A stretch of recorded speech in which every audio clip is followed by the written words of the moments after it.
नमस्कार, पाठशाला की वीकेंड वाली एक्स्ट्रा क्लास में आप सभी का बहुत स्वागत। मैं हूं सुशांत सिन्हा। ईरान जंग रुकने के कोई आसार अभी दिख नहीं रहे।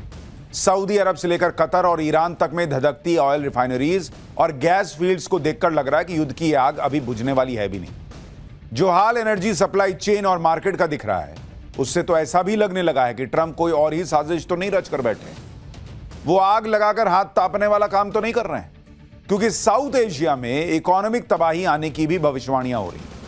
आज बात ईरान युद्ध के मौजूदा हालात और उसकी वजह से आने वाले आर्थिक संकट की करूंगा, जिसको लेकर दुनिया के तमाम इकोनॉमिस्ट अलार्म बजा रहे हैं। इस बीच अमेरिका की इंटेलिजेंस चीफ तुलसी गबार्ड का बयान आया, जिसमें उन्होंने पाकिस्तान और चीन के न्यूक्लियर पावर को अमेरिका के लिए खतरनाक बता दिया।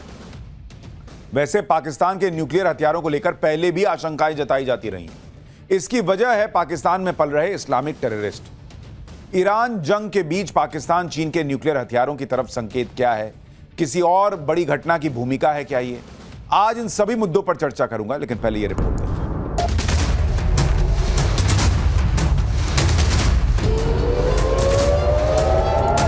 ईरान जंग में और ईरान की जमीन और आसमान की अस्थिरता से पूरी दुनिया पर संकट के बादल मंडराने शुरू हो चुके हैं। तबाही और बर्बादी के बारूदी शोर में वैश्विक अर्थव्यवस्था पर बज रहे खतरे का अलार्म भी अब सुनाई देने लगा है। दुनिया ऊर्जा के गहरे संकट में फंस चुकी है।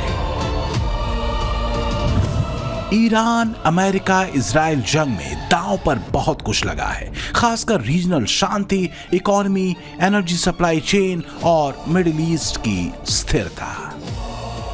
लेकिन ट्रंप की जंगी सनक और इरादे का कोई था नहीं मिल रहा। जियोपॉलिटिकल एक्सपर्ट कह रहे हैं कि अमेरिका से करीब 11,500 किलोमीटर दूर ट्रंप अपने देश को एक मुश्किल ट्रैप में फंसा चुके हैं और इसे अनदेखा करने या छुपाने के लिए ट्रंप के पास बढ़ा चढ़ाकर कही जाने वाली कहानियां भर हैं।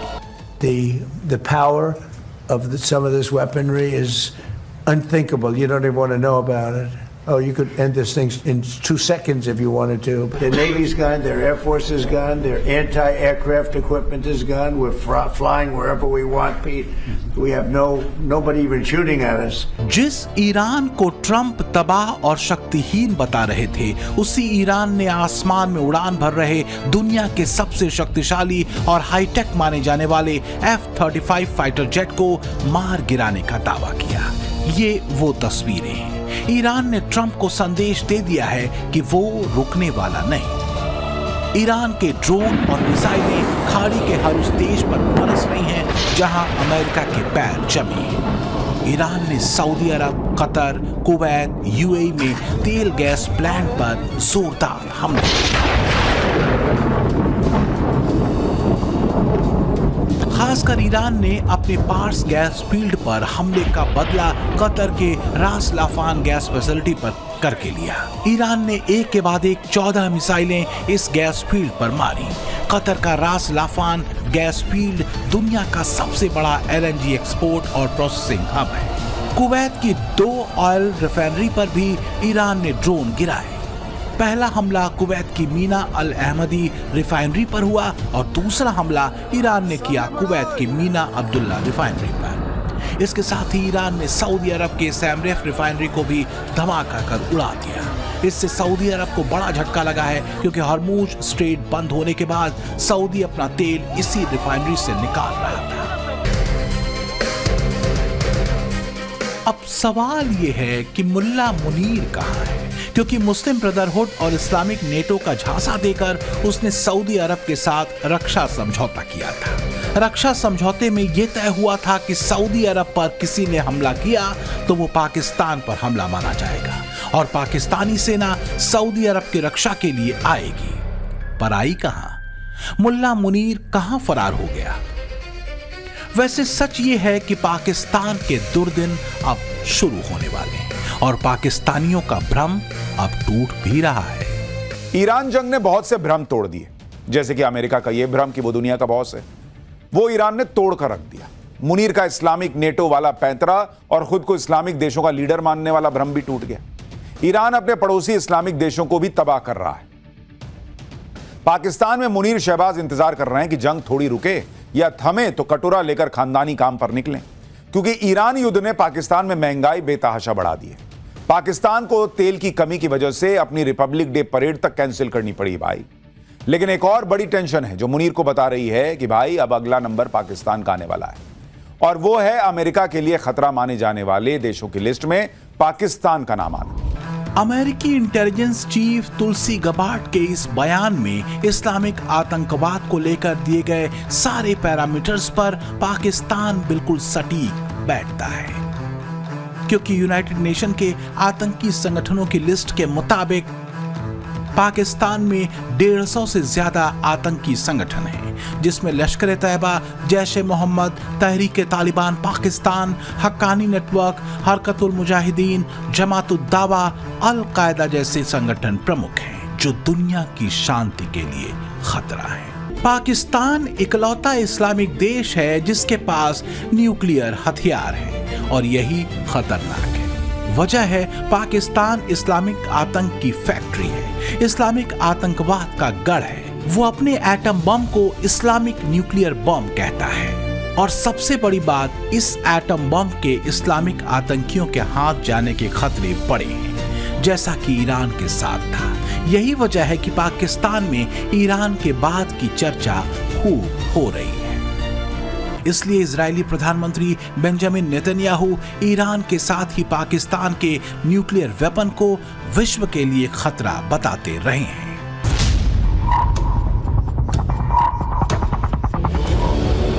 सवाल आगे के हैं। आगे क्या होगा? ईरान को लेकर ट्रंप का 2 सेकंड वाली तबाही का प्लान क्या है? ईरान पर न्यूक्लियर हथियार बनाने के आरोप लगाकर शुरू किए गए युद्ध का क्या न्यूक्लियर एंड होगा? इस बीच ईरान के तस्नीम न्यूज एजेंसी के मुताबिक शनिवार की सुबह अमेरिका और इजराइल ने ईरान के नतांज न्यूक्लियर सेंटर पर फिर से हवाई हमला किया है।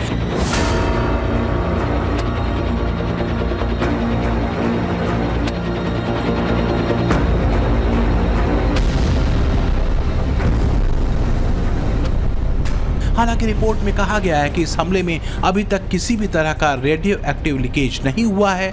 इस इलाके के आसपास रहने वाले लोगों के लिए कोई खतरा नहीं है।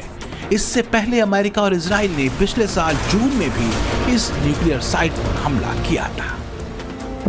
इतिहास का एक सच ये भी है कि आज जो अमेरिका ईरान के न्यूक्लियर प्रोग्राम और साइट्स को तबाह करने निकला है, उसी अमेरिका ने 1950-60 के दशक में ईरान को न्यूक्लियर प्रोग्राम में मदद की थी। ईरान के परमाणु ऊर्जा प्रोग्राम के सूत्रधार थे तत्कालीन अमेरिकी राष्ट्रपति ड्वाइट डी आइजनहावर।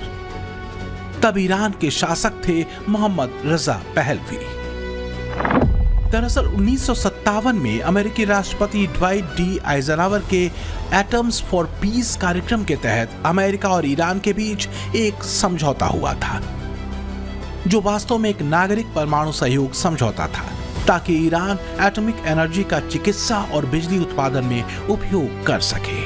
1967 में अमेरिका ने पहला परमाणु रिसर्च रिएक्टर ईरान को दिया। इसके साथ ही रिएक्टर के लिए अत्यधिक समृद्ध यूरेनियम भी अमेरिका ने ईरान को दिया था।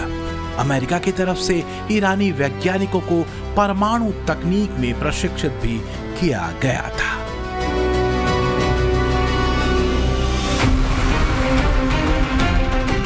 अब सवाल ये उठता है कि ऐसा करने के पीछे अमेरिका का लक्ष्य क्या था? वो लक्ष्य था ईरान को तब के यूएसएसआर यानी रूस के गोल में जाने से रोकना, रूस के प्रभाव को ईरान में कम करना, ईरान को अमेरिका के लिए एक बफर स्टेट बनाना और कम्युनिज्म के प्रसार को काउंटर करना। और अमेरिका इसमें काफी हद तक कामयाब भी रहा, क्योंकि ईरान के Shah Mohammad Reza Pahlavi America की खिदमत में बिछे हुए थे, तब तक जब तक कि 1979 में ईरान में इस्लामिक क्रांति ने उन्हें खदेड़ नहीं दिया। 1979 में अयतुल्लाह रुहुल्लाह खुमैनी ईरान के सर्वोच्च नेता चुने गए। और दुर्भाग्य से खुमैनी के इस्लामिक राज में अमेरिका की हैसियत 2% की भी नहीं थी। लिहाजा ईरानी क्रांति के बाद अमेरिका और ईरान के संबंध खराब हो गए और अमेरिका ने अपना सहयोग परमाणु ऊर्जा के क्षेत्र में देना पूरी तरह से बंद कर दिया। लेकिन अब ईरान के पास न्यूक्लियर वैज्ञानिक भी थे, न्यूक्लियर साइट्स भी थी और न्यूक्लियर हथियार बनाने की इस्लामिक महत्वाकांक्षा भी। आज के दौर में ईरान के पास 400 किलोग्राम से ज्यादा 60% संशोधित यूरेनियम है। इतनी बड़ी मात्रा में यूरेनियम से 10 न्यूक्लियर बम बनाए जा सकते हैं। अगर देखें तो ईरान परमाणु बम बनाने से सिर्फ एक कदम दूर है। यही वजह है कि इजराइल अमेरिका कोई चांस लेने के मूड में नहीं। दूसरी बार ईरान की न्यूक्लियर साइट नतांज पर हमला कर उन्होंने ये जता भी दिया है। खासकर ईरानी विदेश मंत्री अब्बास अरागाची के इस बयान के बाद, जिसमें वो न्यूक्लियर साइट्स के मलबे में दबे न्यूक्लियर मटेरियल्स को वापस हटाने की बात कह रहे थे। लेबनान में इजराइल ईरान के प्रॉक्सी हिजबुल्लाह आतंकियों के ठिकानों पर कहर बरपा रहा है।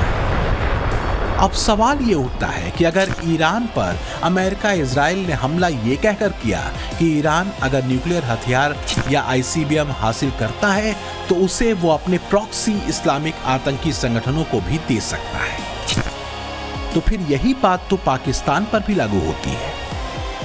जैसे ईरान के प्रॉक्सी हमास, हूती और हिजबुल्लाह जैसे आतंकी संगठन हैं, उसी तरह पाकिस्तान की धरती पर भी लश्कर-ए-तैयबा, जैश-ए-मोहम्मद, अल-कायदा और आईएसआईएस खुरासान जैसे जहरीले इस्लामिक आतंकी संगठन चल रहे हैं। क्या पाकिस्तान दुनिया के लिए और इंसानियत के लिए खतरा नहीं? खासकर तब जब पाकिस्तान का फील्ड मार्शल ही इस्लामिक आतंकवाद की लाइन पर चलता रहा हो, इस्लामिक लाइन पर मुस्लिम देशों को भड़काने में लगा हो। इस्लामिक आतंकवाद को अपनी विदेश नीति और रणनीति का हिस्सा बनाकर चलने वाले पाकिस्तान पर ट्रंप चुप है। पाकिस्तान में चल रहे आतंकी ठिकानों को लेकर ट्रंप यू टर्न मार चुके हैं, लेकिन अमेरिकी खुफिया विभाग के चीफ तुलसी गबार्ड के पास बताने के लिए बहुत कुछ है, या कहें अमेरिका को सावधान करने के लिए। ये उन देशों की लिस्ट है जिनसे अमेरिका को खतरा होने का दावा वो कर रही है। तो जिस मुनीर के कंधे पर हाथ रखकर ट्रंप से चीज कह रहे थे, वही मुल्ला मुनीर इस्लामिक लकीर पर अमेरिका के लिए मौत का सामान जुटा रहा है। अगर तुलसी गबार्ड की माने तो मुल्ला मुनीर अपने इस्लामिक न्यूक्लियर बॉम्ब को अमेरिका तक पहुंचाने वाली आईसीबीएम मिसाइलें तैयार करने में लगा है। तो सच ये है कि बड़बोले और बिगड़ैल ट्रंप ईरान की बर्बादी का लक्ष्य बता रहे हैं, आतंकवाद के खिलाफ काम करने की डींगे हाँक रहे हैं, नेटो देशों से नाराज चल रहे हैं, लेकिन पाकिस्तान से दोस्ती का राग लाप रहे हैं। वो पाकिस्तान जो आतंकियों की जमीन है, जो सरेआम इजराइल और अमेरिका को मुसलमानों का दुश्मन बताते रहे हैं। जो भी हो, पर अमेरिकी इंटेलिजेंस चीफ तुलसी गबार्ड की अलार्मिंग लिस्ट में शामिल पाकिस्तान के नाम ने पाकिस्तानियों की नींद उड़ा दी है। पाकिस्तान में ये बातें तो पहले से ही चल रही थी कि ईरान के बाद अब अपना नंबर है।